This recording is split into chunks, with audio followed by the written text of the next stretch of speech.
Jerry, you're a flipping genius. But this one you got kind of wrong.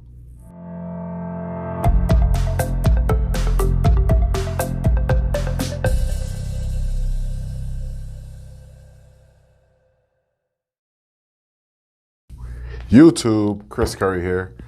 Grow Group Invest, where our mission is to help you grow your financial literacy through real estate investing and entrepreneurship. Everyone knows Jerry from Flipping Mastery TV, and he put out a video recently called "Realtors Are Screwed. Say Goodbye to 6% Commissions." And he kind of breaks down basically his process and thought process of why realtors are basically not needed, why the 6% commission rate that is not, standard is under attack, and basically calling NAR something like a mob group or something like that. So, I mean, hearing this whole thing, I'm just going, holy crap, dude. As much as I love this guy's content, I follow him for about 3 years now. I've, watch all his videos. And this is probably one of them. And again, he always takes jabs at realtors. So a little bit about me real quick. My name is Chris Curry. I'm here with G.R.O.W Group. The name of my group is called G.R.O.W. G.R.O.W Group Invest. So what we do is we help young entrepreneurs through training of how to wholesale, and basically we encourage getting your license to become a licensed realtor, because I myself is a licensed realtor. So being on both sides of the coin, being a licensed real estate agent and a wholesaler, I can basically give insight on both ends and shed some more insight than people who are just constantly, I'm not saying Jerry is, but constantly shitting on realtors. So let's get into the video. I'm gonna start by basically just reviewing the video, and I'm gonna pause it here and there and kind of comment on certain things and where I think is right and what's wrong. And also, I'm gonna leave the link to his video down below. Please check it out. Also, like and subscribe for more content. Several major lawsuits pending against the National Association of Realtors for allegedly price-fixing commissions and violating free trade laws. On today's video, find out why realtors are screwed and can say goodbye to 5% and 6% commissions. Why realtors are screwed. All right, real quick, there's gonna be a lot of legal jargon being spoken throughout these videos. I'm not an attorney, neither is Jerry, so this is just our opinions. Don't take it as legal counsel. Real estate agents get paid commissions for assisting buyers and sellers in the home buying and selling process, and many believe that the current commission structure set forth by the National Association of Realtors, or NAR, is antiquated, exuberant, and violates antitrust laws for price fixing. Now, the national average commission rate is 5.5% of the sale price, and NAR is currently battling several major lawsuits, one of them with the Department of Justice, in a desperate attempt to hold onto and maintain its current agent commission structure. The problem is when you are talking to a homeowner who wants to put their house on the market through a realtor, the realtor has to explain the commission structure. And it is kind of complicated, because the total amount, if it is 5 or 6%, or what he said the average is 5.5, it is split between two different brokerages. And that responsibility really doesn't fall on NAR. It more so falls on the agent to disclose that. Plus, if that seller does not agree to pay that fee, he or she doesn't have to. Then it's up to that realtor to work for their whatever fee they're trying to negotiate. For example, I have a house on the market. I have a few properties on the market right now. And then again, we're below the 6%, the freaking 5.5% margin. Again, this is whatever you negotiate. You just explain it as best you can as a realtor, everything you're going to be doing, and you want to basically say, what are they getting for that money? Why are they paying both agencies? And again, I'll get into that a little bit later as well. But it's really on a realtor to explain the importance of their job, what they're doing, how they're marketing, how much it costs them to market, because it does come out of the realtor's pocket. And then how much are they really getting at the end of the day between their brokerage fees? But if they lose, which it's not looking very good, and NAR is forced to make agent commissions more competitive, the amount agents could earn could get cut in half. I don't believe NAR is going to lose because commission that he's saying is set is not set. There's no policy in place from NAR stating that commissions have to be a certain amount. There isn't one. Unlike any other business, when a homeowner decides to sell using a real estate agent, he must agree to pay two agents. First is the listing agent, who represents the seller's best interest in the home selling process.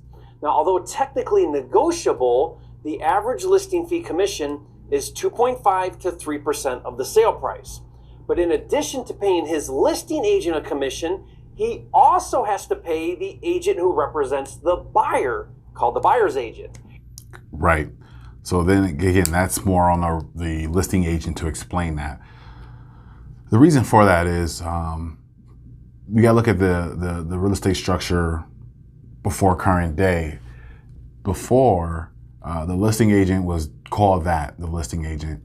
And then the buyer's agent was not called the buyer's agent. They were actually called the selling agent. So you had a listing agent and a selling agent. The selling agent was the one who bought you the buyer. And both agents worked for the seller. Now, even though the seller wasn't contracted by the by the seller initially, but putting it on the MLS allows any contractor realtor to then say, okay, I want to take on that contract to find that buyer. To simplify a little bit more, you as a seller want to sell your home. You have a listing agent that comes in basically and takes the photos, lists the property, get the marketing out, get the sign on the yard. And then it's basically saying, hey guys, here's a contract for this amount if you can find a buyer. And that's what that selling agent is doing. That listing agent. So that listing agent is basically to help you put the APV out. And then that selling agent was to come and then actually sell your home to a buyer that they found. That was the structure. But now you got agency involved. Agency meaning, who's that realtor loyal to, basically. So now you have that listing agent loyal to that seller, and then the buyer's agent is loyal to the buyer.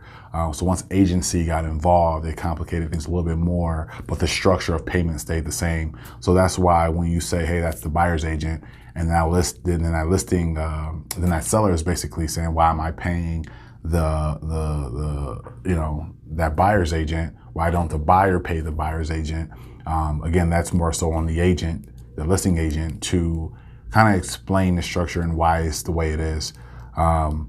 Because again, it's better, and I always tell people this all the time, this is the best way, if you're an agent out there, take this and use it as much as possible. When you have to explain this process, it's way better, okay, to have multiple agents bring you their buyers than just to have one agent bring you their buyers. So what that means is, if you say, hey, I'm hiring you as an agent, find me a buyer, or hire all the agents, find me a buyer. You get what I'm saying?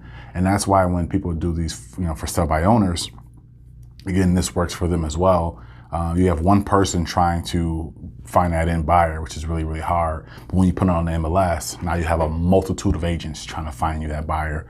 It's just a strategy that works way better. It's quicker, more convenient, and it's ultimately better for that seller, especially in today's market where competition is increasing purchase prices. Let's continue. And the average commission for the buyer's agent is also 2.5 to 3%. It's a really odd arrangement. The buyer's agent is representing the buyer, yet is compensated by the seller, which NAR is in several lawsuits over price fixing these commission rates, which we'll discuss shortly, so keep watching. And again, there's no price fixing. Who controls the paid out price of commissions? The seller. That's it. There's no ifs, ands, or buts about it. If an agent is like, hey, listen, I can't take less than this amount, they're negotiating their price. If that seller then says, well, then I can't use you as your agent, that's fine. They're exercising their right. There's no one forcing this price. It is what it is. This commission structure is unlike any other agency business. Think about it. In any other industry, each client pays for his own representation. If someone wants a white glove experience, they can pay for it. If they want a discount service, they can pay for it. The buyer decides, thereby creating an open competitive marketplace. But not in real estate. On a $500,000 sale price at 3%, a buyer's agent gets $15,000 paid for by the seller regardless of the work performed. Here's the big argument. If the home buyer were responsible for paying his own agent, many home buyers would pay a lot less than 2.5% to 3% of the price of the home, creating a more competitive marketplace.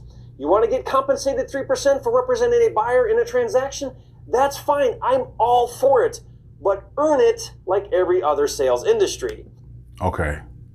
A big part of what we do is that we are basically utilizing each other's network to find that end buyer.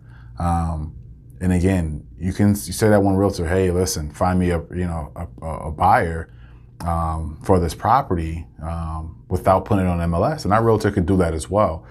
Believe it or not, that's pocket listings, off-market deals, and again, wholesaling, right? Those are all off-market type of situations where you have one person trying to find that end buyer, which is totally plausible. But think of it like this as well. Even when you do it for sell by owner, somebody put that sign in the yard and says for sell by owner, call this number, and they put it on Zillow themselves and all this other things like that. When a client says, hey, I like this house, and they're using a realtor, that realtor will call that for sell by owner and then ask them, are you participating with paying the commission? And then they will negotiate a commission right there on the spot. So either way it goes, it seems like sellers know they have to pay the buyer's agent no matter what. It's just it's up to that listing agent to really explain the process as much as possible to that seller, just so they know what's coming out of their check once they get it for their house. With technology, buyer's agency is much different than it used to be. Today, a prospective buyer goes online, finds the house he's interested in, and calls a buyer's agent to go look at it. In fact, last year, 97% of buyers started their home buying process without the assistance of an agent. So then why hasn't commission reform happened yet? Part of the reason... Because 97%, once they started looking without an agent, then found an agent. That's why. See, people don't understand the amount of work it goes into purchasing a property to even make that offer. Again, you can call an attorney and say, hey, listen, Mr. Attorney, can you write an agreement between me and so-and-so? And they're going to charge you on the spot to do it, right? Where a realtor will make several offers for you. They'll show you several properties, and they're using a lot of their gas, right, to show you all these properties, making a bunch of, offers. And a lot of these offers, they take 20, 30 minutes to write up sometimes, depending on the situation, or if you don't have a template ready to go. But, they're spending all this time to help you, buy a house. And then sometimes these people just go, well, I'm going to wait till later to buy a house. And you don't owe that realtor anything, right? There are exclusive agency agreements, meaning that, in some cases, a buyer has to pay a realtor, if that agreement is in place beforehand, for their time and services. But that's really not, I haven't seen it utilized at all in my 4 years in the business. Every single industry has a professional that's, if they're willing to lend you that service for free, basically, almost, then I say take it. And again, it's not free. I shouldn't say free. It's more so lend you that service on a loan, because you'll pay them back later. And you're not paying them directly. It's coming out your mortgage. So, we'll kind of get into that as well. Is agents put tremendous pressure on sellers to conform to the standard commission structure or risk missing out on prospective buyers. Now, I understand this all too well. When I list one of my fix and flip properties for sale, if I were to offer to pay the buyer's agent, let's say 2% instead of 3%, my property would not get a fair chance on the open market, because buyer's agents would be unmotivated to show my property when they can earn 3% selling their client a different house. And this is where the lawsuits come into play. I want to say this. If there's any agents, if a client says, hey, I want to look at this house, I'm interested in buying this house, and the agent steers, and I use that word on purpose. It's an industry term that's negative, steers a client away because the commission isn't where they want it to be. That's downright awful. You shouldn't do that. Is that happening? Again, I've never seen it. Maybe it is. But if I see something where it's 2% on a house that's $20,000 or something like that, I would wholesale it, me personally, or I will have some type of an agreement in place where I'll let that buyer know, hey, listen, this is my service, this is what I'm worth. Let's get this house under contract, let's do it. But this is what I'm getting compensated through the purchase of this property, and then I'll make that buyer responsible for the remaining balance. Again, it's what you negotiate. It's not what you're worth, it's what you negotiate. The National Association of Realtors, or NAR, which represents nearly 1.5 million agents, has long been accused of price fixing in an effort to maintain the traditional 5 to 6% agent commission structure. But with the current pending lawsuits, it's looking like real estate agency is about to be severely disrupted. It's hard to argue against when somebody says, you guys are price fixing, or it's a 6% standard and all that stuff like that. That's not something we say.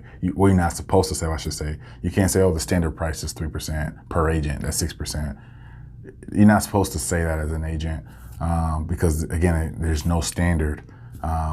But when you look across, if you were to take a handful of purchase agreements and then look at, not a purchase agreement, exclusive right to sell agreements, and look at what was negotiated across the board, it's 6%, right? So where do we learn that? Why is it 6%? Why isn't it more random? And again, if you were to take a huge sample size, you have a huge argument that it's fixed. But the problem is there's no one teaching it. It's really just a learned behavior. And it's really just you saying, hey, listen, the public kind of agrees to pay, on that structure to pay 6%. The public knows that. If I was to come and say, hey, Mr. Seller, to work with me, it's an 8%, 4%, per agent, they'll probably look at me and go, oh, you're overcharging, the standard is 6, right? So now there's an expectation from that seller to say, oh, I only expect to pay this amount and you're trying to overcharge me. So that plays a factor in it too, to why, not too many agents will go over that 6%, and why some people who are selling sees 5.5% as a deal. Let's discuss first one current lawsuit filed by Rex Real Estate. Now, Rex is a discount brokerage who refuses to join NAR. According to Rex, it believes real estate commissions should be set through open competition, not through the traditional method of price fixing. Overall, Rex's clients spend on average only 3.3% on total commissions versus the national average of 5.5%, which is obviously a direct threat to NAR's commission structure. And Rex recently filed an antitrust suit against both NAR and Zillow for segregating non-traditional agent listings, such as discount brokers like Rex, or for sale by owner listings, from the traditional MLS listings, which obviously follow the price-fixed commission structure. One thing I want to say about that too is, as a member of NAR, it is, I remember when I first got my license, and I'm like, okay, I'm a realtor now. They're like, no, you're not. Like you go through your course, you pass your course, you take the state exam, you pass the state exam, you get your license, and you're not a realtor. You're a real estate salesperson. In order to be called a realtor, you have to join NAR, National Association of Realtors. When you use the word realtor, it is a registered copyright word or something like that, right? So it sucks that in order to be seen more elite, you have to join this club. What comes with the club? There's benefits to the club, but there's also fees, which I hate too. And I didn't know about until they hit you with a bunch of fees up front. You have to pay this, you have to pay that to join in. It is what it is. Now, maybe you notice this change. If you take a look at Zillow, when a user searches homes for sale, you'll see 2 tabs. The first tab, which is the default tab, is titled Agent Listings, and then there's a separate distinct tab titled Other Listings, where all the non-conforming properties are displayed. I do not see this as a problem. Being a Zillow Premier agent as well, and I'm also a wholesaler, keeping these things separate, it makes sure that the experience of the buyer, in my opinion, isn't being muddied by the experience. Meaning, if I was to, go to Home Depot and say, hey, I want a plumber to come do all my plumbing in my house. And then everybody just said, okay, came up to me, everybody gave me their prices and what they can do. And then, 9 times out of 10, I'm going to pick someone and maybe it'll be wrong, right? And maybe this person isn't a contractor, they're just shooting shit. Or maybe they watched a few YouTube and they said, I can do it. And then they're going to charge you a fee to do it, right? And they're not going to get a warranty, not getting professionalism behind it. Where if I go, okay, can somebody bring me a plumber, right? And I'm screaming this in the middle of Home Depot, and then they split into two sections where one is all contractors or one is just people who can just get it done, then I can kind of make a more educated decision as a buyer. If these waters are muddied, then you might just keep, making phone calls, trying to get things done, and your experience level is gonna be all over the place. And that's not fair to the professionals of this business, I don't feel, to cross those lines. I think it definitely should be separate. But that's just my opinion. Let's keep going. Zillow makes money from agent advertisements. Rex believes this joint boycott and segregation by Zillow and NAR, quote, lessens competition by reducing information readily available to consumers about homes for sale, and consumers are well aware that real estate lags far behind the rest of the service economy, where online search capabilities have unleashed major savings. NAR's segregation rule has no place in the digital era. Today's real estate consumers deserve to have all listings in one place. Now, I'm personally not a fan of NAR for doing similar bully tactics in the wholesaling industry. Like discount brokers, NAR views wholesalers also as a direct threat to their overinflated price-fixed commission structure. And I did a video which breaks down why NAR hates wholesalers and their attempts to squash the wholesaling industry. Okay, same thing. When wholesalers, not all, and again, as a Zillow Premier agent, if I list a property that's pretty cheap or in a certain area for a discounted price, I'll get a wholesaler that calls me once in a while, and then they'll try all the the stuff you learn on YouTube. And again, I'm very knowledgeable in this field, so I hear it, I see it, I know what they're doing, right? And I ask the questions up front, and that's where and this is kind of why NAR isn't a fan of the wholesaling aspect of real estate, because again, it's muddying the waters. It's not really separating the two. If somebody is trying to sell their home through a wholesaler, first of all, they should know that the wholesaler is doing what they're doing. It shouldn't be a secret, right? But also, they don't want that to be confused. If that person is calling themselves a real estate professional and so is a realtor, a real estate professional, they don't want the waters to be muddy. They don't want any confusion between the two. And that's kind of why NAR is like, hey, listen, these guys aren't licensed. They're practicing real estate without a license. They're doing this, that, and the third. And that's why they kind of want to crush wholesalers. Now, from my wholesaler sides of things, again, they're, as a wholesaler, you're not giving agency to anyone. There is no exclusive right to do anything as a wholesaler, meaning, the agreement that's in place allows you that exit strategy. And hopefully you negotiate that and you explain that to that seller so there's no surprises at the end of the transaction. So once you, and again, everybody's adults, right? Once you explain to that person that this is an exit strategy, wholesaling, that you want to exercise, and this is a potential, something you may do, yada, yada, yada, and you put that in the contract and then you execute it, they shouldn't be surprised. It shouldn't kill the deal. It shouldn't, be a problem at closing. Again, it has to be disclosed. You have to talk about it. Everybody has to know everything or it could be an issue. Quick side note, in the lawsuit, Rex kept referring to NAR as the cartel. Now, this offended NAR, and the court admonished Rex to stop referring to NAR as a cartel. Rex, you are a savage. The main purpose of NAR is really just to keep things ethical. That's it. If you do something unethical, you lose your license, right? Where wholesaler, if you do something unethical, I mean, hopefully you just get sued and call it a day, but you know, some of these guys can get away with murder, and it is what it is.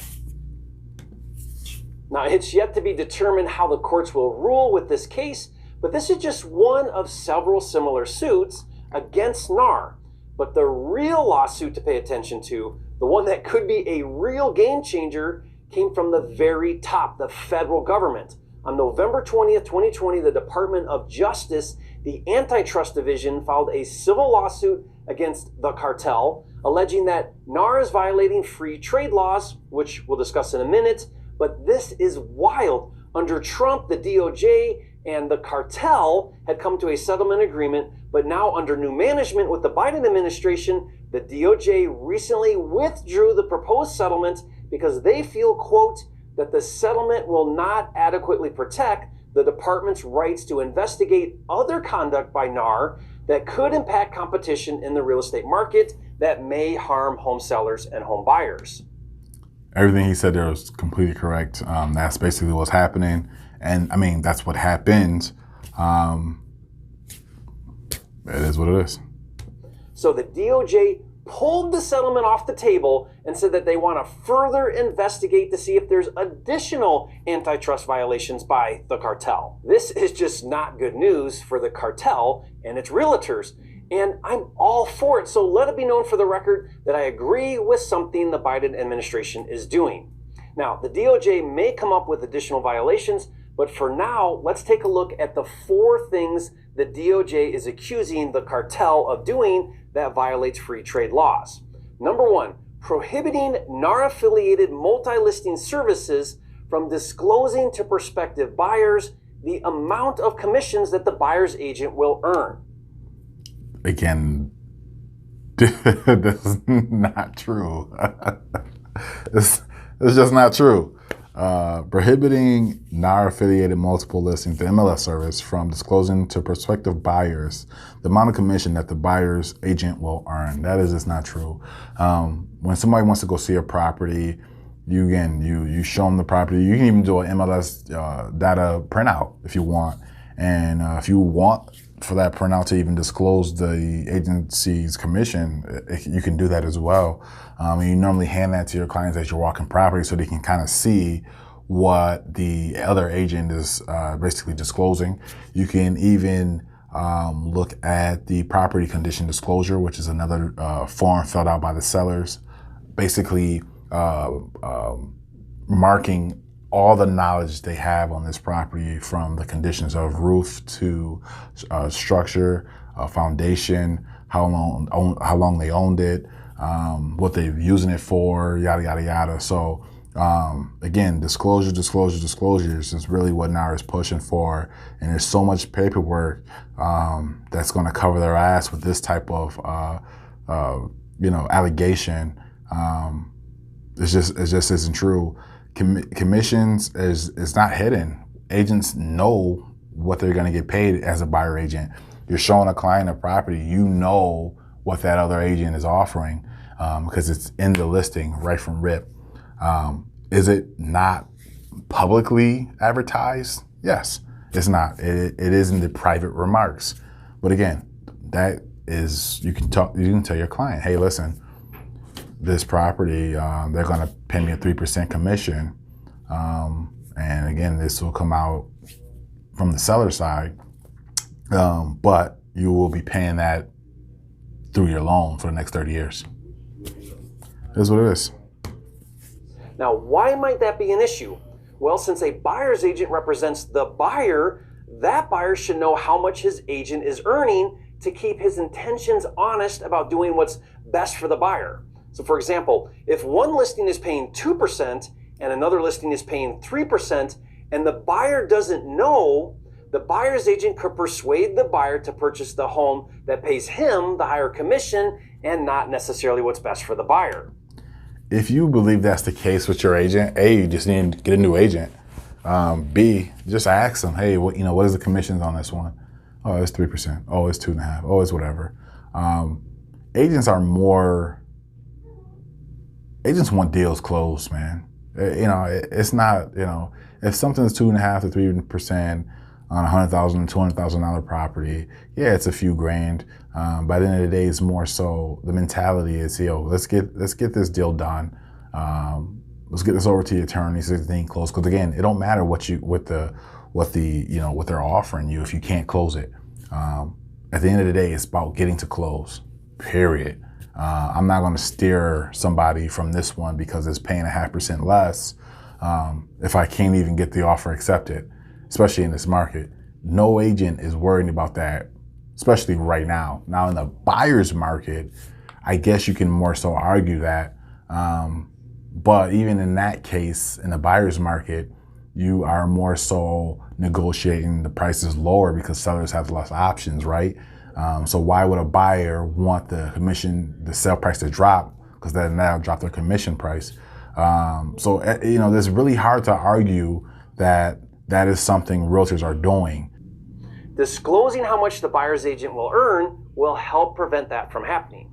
The second violation the DOJ is accusing the cartel of doing is allowing buyer's agents to misrepresent to buyers that a buyer's broker services are free. So a buyer's agent telling...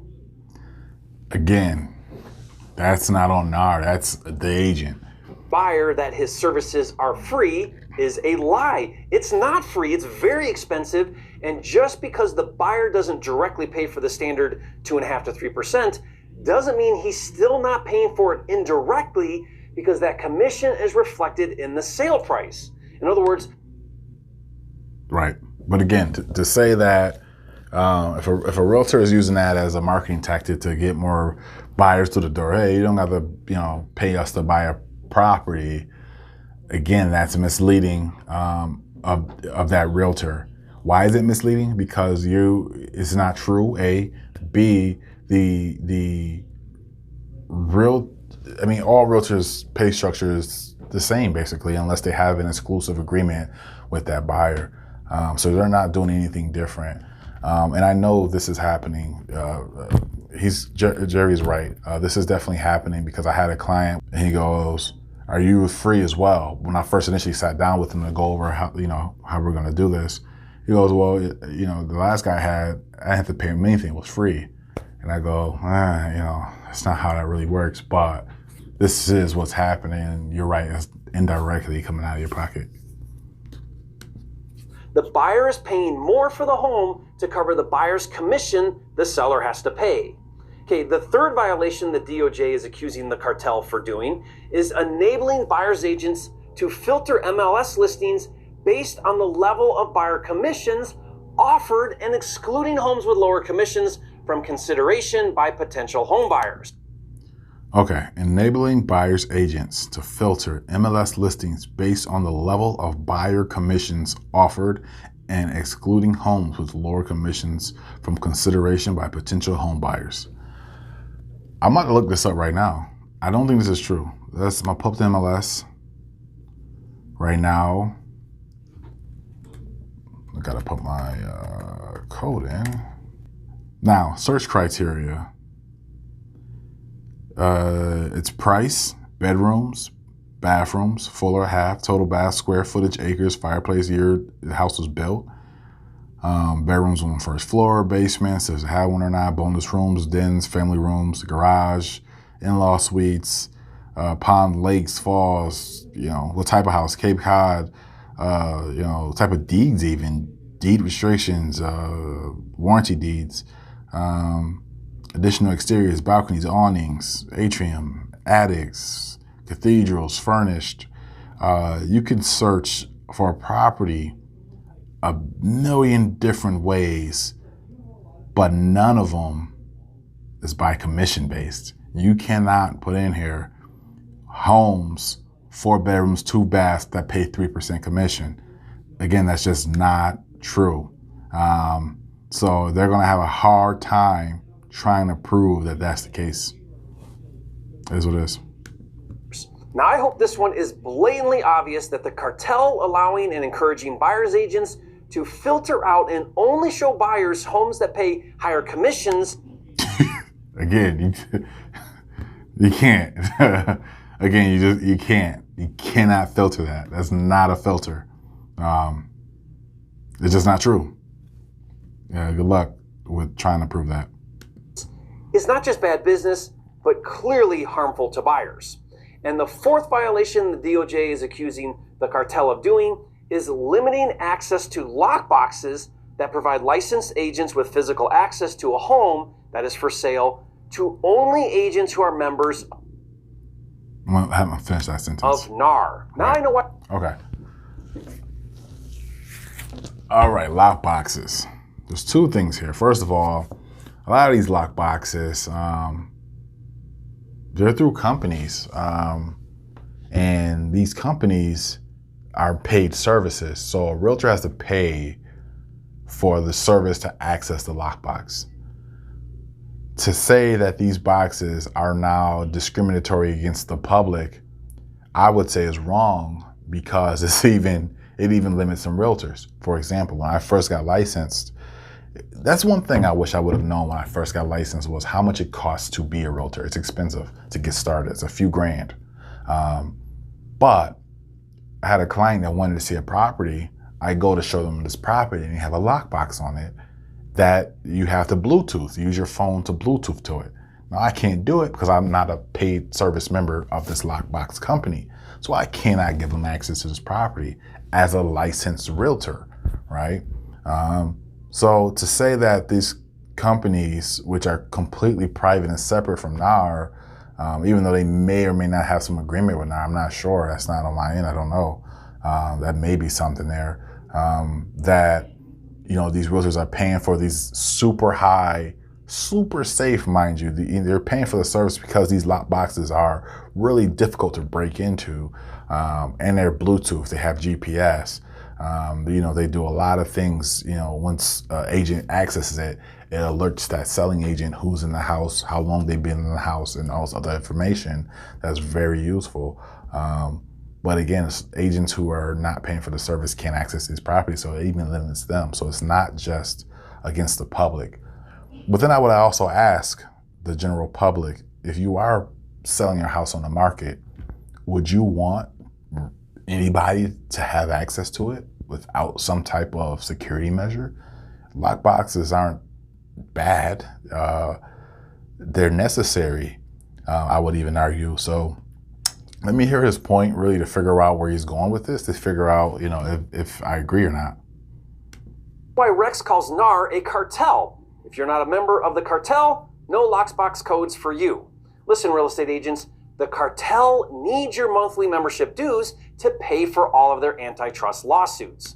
Okay, so he didn't really go into it too much. So again, no, you know, you join NAR, that doesn't change anything when it comes to lock boxes. You have to then pay for another service depending on what agents are really using in that area for these advanced lock boxes, right? And again, that company may be in bed with NAR. It 100% could be true. It definitely could be. You know, I don't doubt that. But again, there's a ton of agents who just don't have access to it. Especially if you're not part of the, you know, NAR group, you can still purchase the rights to have this service, right? But yeah, if you're a regular Joe and you want to see a property and the property has a lockbox on it and that property is represented by a realtor, you don't want that realtor to then give out that code to somebody to just go see that property and they're not licensed. So, you know, as a seller, you have to look at it that way as well. I have a realtor selling my property. They have a lockbox on the property. Someone wants to see the property without an agent. They're not licensed themselves. You know, should they give that code out? Probably not. That realtor, your listing agent, should then accompany that buyer through that property, since they're not being represented by an agent. Now, it's easier for us to give the code out or access to a realtor, because then we have their information, and the consequence to them doing something wrong in that property could be life altering for them. They could lose their license, lose their job. So they have more to risk, right? Than a Joe Schmo off the street who just wants to see the house, especially if they're not being vetted, right? So again, lock boxes, it's not a, I don't see it as a negative here. I can't see it as a negative. So how has the cartel responded to these accusations? They disagree with the DOJ's characterization of rules and policies and admitted no liability or wrongdoing. But they are willing to make certain changes to the Code of Ethics and MLS policies. Oh yeah, the cartel also wants you to know that through all of these antitrust lawsuits, they remain focused on supporting their members as they preserve, protect, and advance the American dream of homeownership. Now, I personally believe the cartel He's right. is going to be forced to make some of these changes, and it's going to finally open the door to commission reform. The current DOJ leadership has made it clear that they want to enforce more free trade. Now,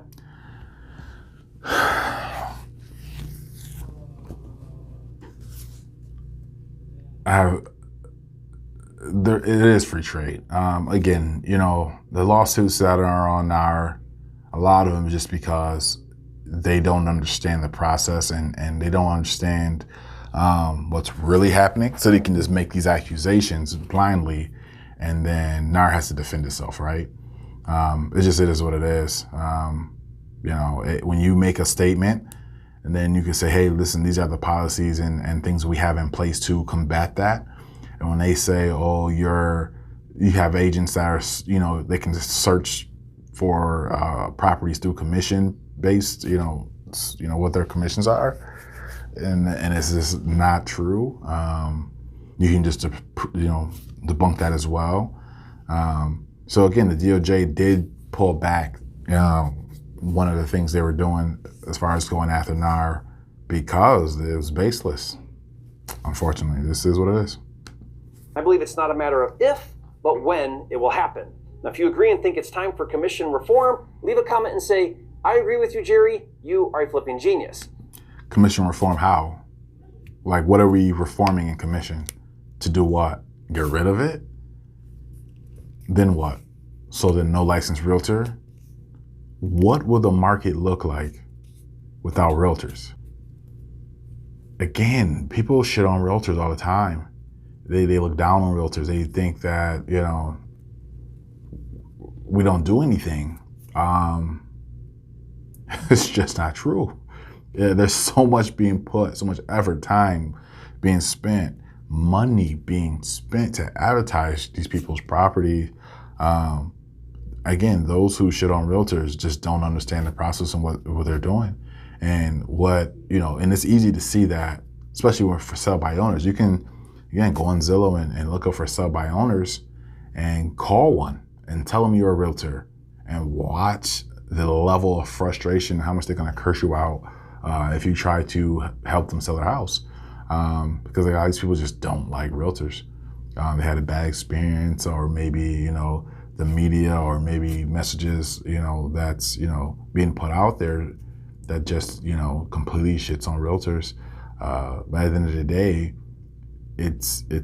I think realtors are a necessity in this field. And I'm saying that as a wholesaler as well, as an investor as well. There's so much more to it that I can see from both sides and all angles, that there's no way the real estate market will survive without realtors. Absolutely no way. If you don't agree with me, that's okay too. Leave a comment and let me know why. But until any significant changes are made, NAR and real estate agents very much control the real estate market. And as an investor, I buy a lot of deals on market that are listed for sale with agents by following a little known secret I call the double dip technique. Now, this is a 4-sentence script that will allow you to beat out the competition and get good deals. This double dip technique of Jerry's as well. There's so many problems with this technique. And again, I'm not here to shit on Jerry at all. There's realtors out here who will love this type of offer.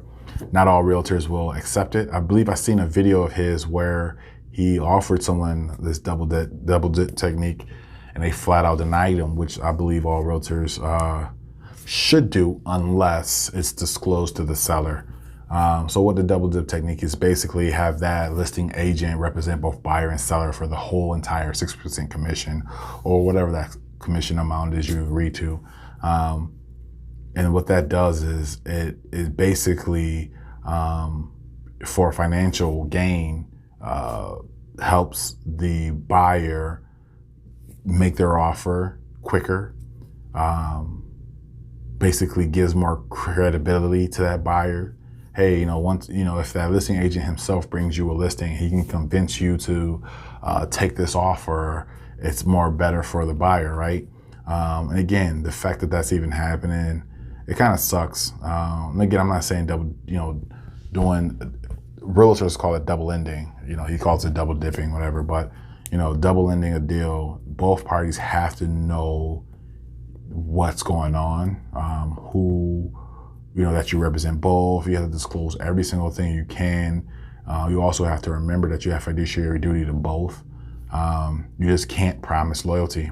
That's the only thing you cannot promise once you do the double dip thing, which then I would argue hinders your ability to represent me as a seller or buyer. And again, I've done this before, but it wasn't, and the way he teaches it is kind of, hey, offer them another 3% as represent me as a buyer, to then offer less as a purchase offer to get my offer in, so you can overlook other offers to add more credibility to my offer, yada, yada, yada.